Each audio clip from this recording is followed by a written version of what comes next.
മഹാലക്ഷ്മി സീരിയലിൻ്റെ പുതിയൊരു എപ്പിസോഡിലോട്ട് എല്ലാവർക്കും സ്വാഗതം.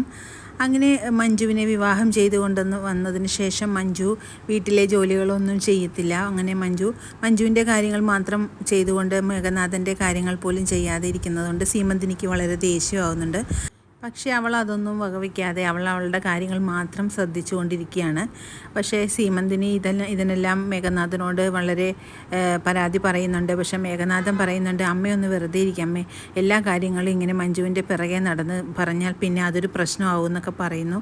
അത് കേൾക്കുമ്പോൾ സീമന്തിനി പറയും, ഇതിങ്ങനെ വിട്ടാൽ പറ്റില്ല, അവളോട് ഇത് നേരിട്ട് പറയണമെന്ന് പറഞ്ഞുകൊണ്ട് മഞ്ജുവിൻ്റെ അടുത്ത് ചെന്ന് പറയുന്നുണ്ട്, നീ ഇങ്ങനെ മാഗസിനൊന്നും വായിച്ചുകൊണ്ടിരിക്കാതെ എൻ്റെ കൂടെ സഹായിക്കാൻ വരണമെന്ന് പറയുന്നു.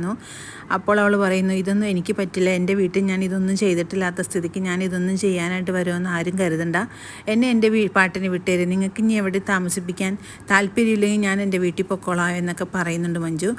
അപ്പോൾ മേഘനാഥൻ പറയുന്നു, നീ എന്താ ഇങ്ങനെ പറയുന്നത്, വീട്ടിൽ ഇവിടെ ഉള്ളവരുമായിട്ട് സഹകരിച്ച് ജീവിക്കാനല്ലേ നിന്നെ ഞാൻ ഇവിടെ കൊണ്ടുവന്നത്, നീ എന്താ ഇങ്ങനെ പറയുന്നത് എന്നൊക്കെ ചോദിക്കുന്നുണ്ട്. പക്ഷേ അവൾ അതിലൊന്നും വിട്ടുകൊടുക്കാൻ തയ്യാറല്ല. എനിക്ക് ആകെ എൻ്റെ വീട്ടിൽ ഇഷ്ടമില്ലാത്തത് കണ്ണേട്ടനെയും ആ മഹാലക്ഷ്മിയാണ്. ഞാൻ അവരുടെ മുഖം കാണണ്ടല്ല എന്നോർത്ത് മാത്രമാണ് ഇവിടെ കടിച്ചു തൂങ്ങിയൊക്കെ ജീവിക്കുന്നത്, അല്ലെങ്കിൽ ഞാൻ ഇതിലും പണ്ടേ ഇവിടെ നിന്ന് പോയേനെ എന്ന് പറയുന്നുണ്ട്. പിന്നീട് സീമന്തിനി വാമദേവനോട് പറയുന്നുണ്ട്, നിങ്ങൾ ഒരുത്തൻ കാരണമാണ് ഈ കല്യാണം ഇവിടെ നടന്നത്. നിങ്ങൾ പറഞ്ഞില്ലേ അവളെ കല്യാണം കഴിച്ചിട്ടുണ്ടെങ്കിൽ അവിടെ നിന്ന് അപ്പടി ഇങ്ങോട്ട് കിട്ടുമെന്ന്, എന്നിട്ട് എന്താ അവൾ കൊണ്ടുവന്നത്, ഇതിൻ്റെ എല്ലാം ഒറ്റ കാരണം നിങ്ങളാണെന്ന് പറഞ്ഞ് സീമന്തിനി വാമദേവനെ കുറ്റപ്പെടുത്തുന്നുണ്ട്. വാമദേവൻ പറയുന്നുണ്ട്, ഇതിപ്പോൾ ഒരു വല്ലാത്ത പാടായി പോയല്ലോ, എൻ്റെ ആ പെങ്ങളുടെ അടുത്തുനിന്നുള്ള ചീത്തയും കേൾക്കണം, എൻ്റെ ഇവിടെ നിന്നുള്ള ചീത്തയും ഞാൻ കേൾക്കണം, ഇനിയിപ്പോൾ ഞാൻ എന്താ ചെയ്യുക, ഞാൻ ആകെ പെട്ട അവസ്ഥയായല്ലോ. ഞാൻ വിചാരിച്ചത് അവൾ വരുമ്പോൾ അവൾക്ക് അപ്പടി സാധനങ്ങളൊക്കെ ആയിട്ടായിരിക്കും ഇങ്ങോട്ട് സ്വർണവും പണവും ഒക്കെ കൊടുത്തു വിടുമെന്നാണ് ഞാൻ വിചാരിച്ചത്. പക്ഷേ ഇവളിപ്പോൾ ഇതൊന്നും ഇല്ലാതെ വരുമെന്ന് ഞാൻ വിചാരിച്ചോ, എന്ത് ചെയ്യാൻ, ഇപ്പം തലയാലായിപ്പോയല്ലോ എന്നുള്ള രീതിയിൽ ഇങ്ങനെ പറയാനാണ്. അപ്പോൾ സീമന്തിന് പറയുന്നു, ഇവളെ വീട്ടിൽ കൊണ്ട് വിടാതെ നല്ലത്, ഇവിടെ നിർത്തി പരിപാലിക്കാനൊന്നും പറ്റില്ല, അത്രയ്ക്കും ബുദ്ധിമുട്ടാണ് ഇവിടെ ജീവിപ്പിക്കുന്ന കാര്യം ആലോചിക്കുമ്പോൾ എന്ന് സീമന്തിന് പറയുന്നുണ്ട്.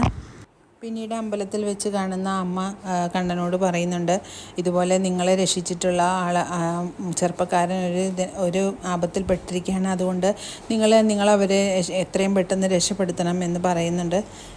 അങ്ങനെ കണ്ണൻ ആ അമ്മയ്ക്ക് വാക്ക് കൊടുക്കുന്നുണ്ട്, അമ്മ വിഷമിക്കേണ്ട, ഞാൻ എത്രയും പെട്ടെന്ന് എന്നെ കൊണ്ട് കഴിയാവുന്നതെല്ലാം ഞാൻ ചെയ്തോളാം എന്ന് പറയുന്നുണ്ട്.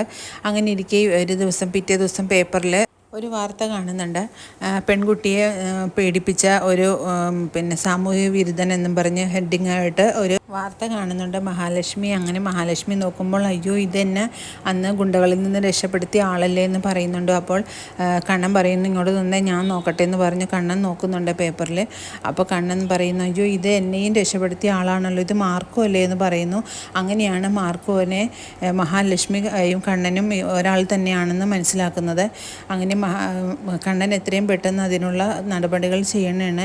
അങ്ങനെ കണ്ണൻ അനന്തുവിനോട് വിളിച്ച് പറയുന്നുണ്ട്, ഞങ്ങളെ എന്നെയും മഹിയെ രക്ഷപ്പെടുത്തിയത് ഒരാൾ തന്നെയാണ്, ഇന്നത്തെ പേപ്പറിൽ വാർത്ത സഹിതം വന്നിട്ടുണ്ട്, അതുകൊണ്ട് എത്രയും പെട്ടെന്ന് വേണ്ട കാര്യങ്ങളെല്ലാം ചെയ്യണം അനന്തു എന്ന് അനന്തുവിനോട് വിളിച്ച് പറയുന്നുണ്ട് കണ്ണൻ.